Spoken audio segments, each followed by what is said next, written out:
We all wish Tsidiso courage on the long journey he's just started, and the other child victims of our bitter past. Now to another unfortunate chapter of our history. After Mbokodo was formed in 1961, it established camps in neighbouring states, Zambia, Angola, Tanzania, Uganda. Suddenly, in the aftermath of the Soweto uprisings in 1976, thousands of young people joined the ANC in exile. The ANC could not cope, not in facilities to accommodate and feed the tidal wave of newcomers, nor in training them. The ANC's next crisis followed shortly afterwards. The apartheid government recruited, bought and blackmailed hundreds of people to infiltrate the ANC camps. Soon, the ANC was overcome by a wave of paranoia. Their judicial and security systems could simply not deal with spies and suspected spies. The uprisings of unhappy and frustrated guerrillas and the rough treatment of everybody vaguely suspected of being an informer combined into the ANC's biggest human rights disaster. It was worst at the Morris Seabelo Rehabilitation Center, also known as Camp 32 or Quatro, 200 kilometres north of the Angolan capital, Luanda. And among the most brutal perpetrators was the ANC security department, Mbokodo, the stone that crushes. What traumatized me most is to see people being tortured, you see, wholesomely.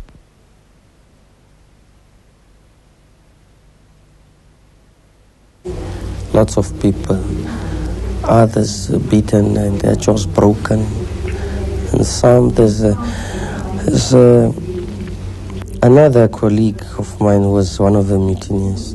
He had his skull opened up, you see, with a bayonet during torture. They used the ropes here on this part of the foot. Then I was hanging upside down. The head was facing down. The feet were up. Then they would beat me under the feet with that thick pin. And then they would kick me on the face. I think that's how I sustained the injury on the jaw. And by the time I recovered after 7 months, my left arm was not working and I could not speak. I had wounds all over my body and I could not stand on my feet. I could not even move. That's what I can remember. I was just sitting in the corner, not knowing where I am. There isn't anything to hide about these camps.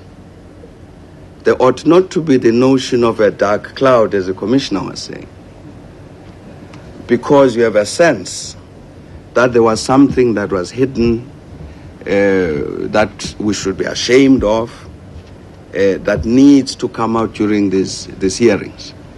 The overwhelming majority of these South Africans who joined Mbokodo, whether they went out of the country or stayed in the country, were not traitors.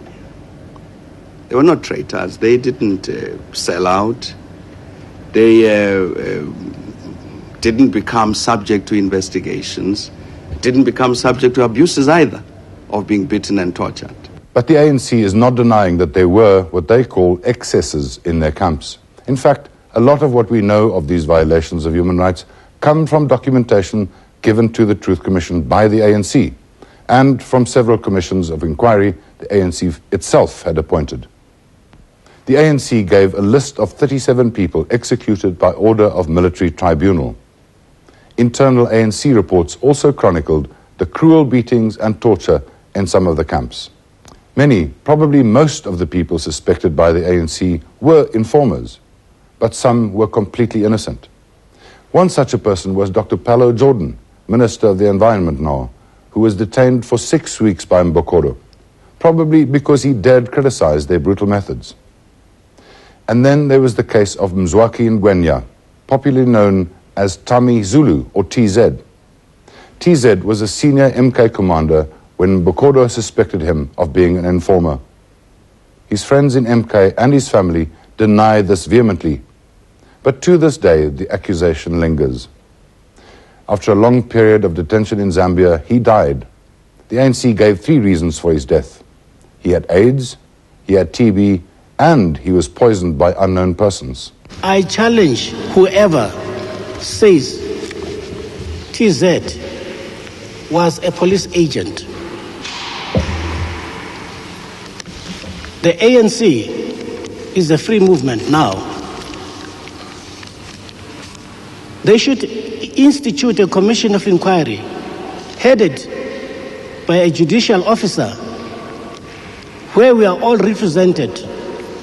I challenge them to prove that he ever was, or my family ever had any connection with the special branch. I challenge them. I challenge them. I challenge them.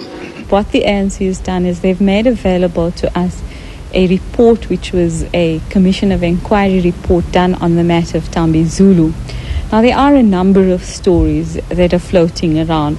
There's the story that possibly he was an informer.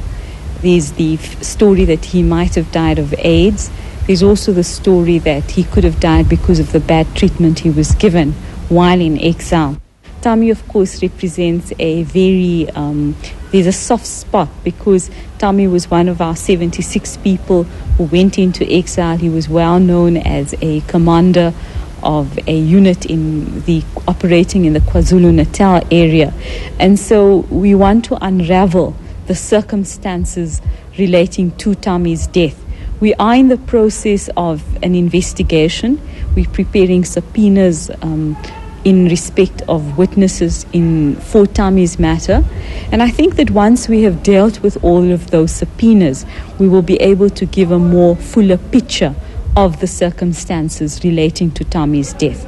I think that it's fair to say that initially there was the ANC thought that he was an informer. I'm not so sure that at the end of the process they were convinced. But we think of all of that as allegations still, and we are conducting our own inquiries and our own investigation into this.